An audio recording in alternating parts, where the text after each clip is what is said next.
ধ্বংস হয়ে গেছে। ওই যে নবাব সলিমুল্লাহ এতিমখানা করে গেছে, কার লাগি করছে এতিমখানা? আমরা কি এতিম?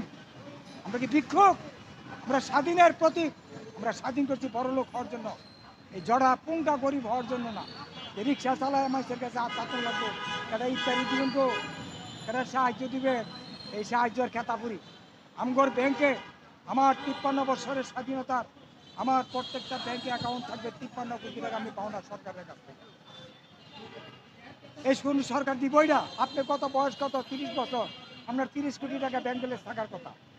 আপনার বয়স কত, 20 বছর, আপনার 20 কোটি টাকা ব্যাংকে থাকার কথা। এটা ছিল আপনার নেশা। কাজ হলো আমাদের নেশা, টাকা হলো আমাদের পেশা। আমাদের দেশে যে আয় আছে, বিশ্বের দেশে আর কোনো দেশে আয় নাই। গিয়ে দেন কা ভারত, গ্যাসের মোটকি, বড় বড় ইলিশ মাছ, মানে কেন কমো যারা প্রেসিডেন্টগিরি করছে, দেশ চালাইছে, হারাই তো গাইছে। আমরা তো এখন পাশে এনে দেখলাম একজনের মধু দিছে, 99 জন নাচে কিছে, ওই মধু মিষ্টি আমরা নাচছি হের দেয়া দিই তো মধু খাইয়া ফলাইছে। মানে আমরা কি করবো? ফুলের মধু খাইয়া গেছে গা, মানে 1-2 কোটি মানুষের মধু খাওয়ায় নাচায়, পরে হারাই পোল্ট্রি দেয়, খালি তামসা দেয়।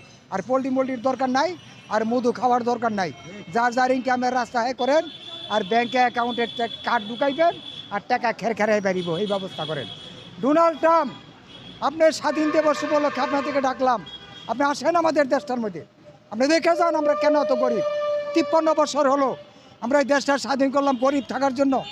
30 টাকা মানুষ মারলাম, 8000 পুলিশ মারলাম, এই পুলিশ মাইরা পতাকা কপালে লাগাইলাম।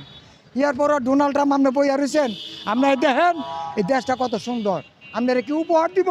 এই কারণে ভাঙ্গা কইলাম না, সরম দিকি পাইবেন, এটা বরণ করে নেবেন হাসি মুখে।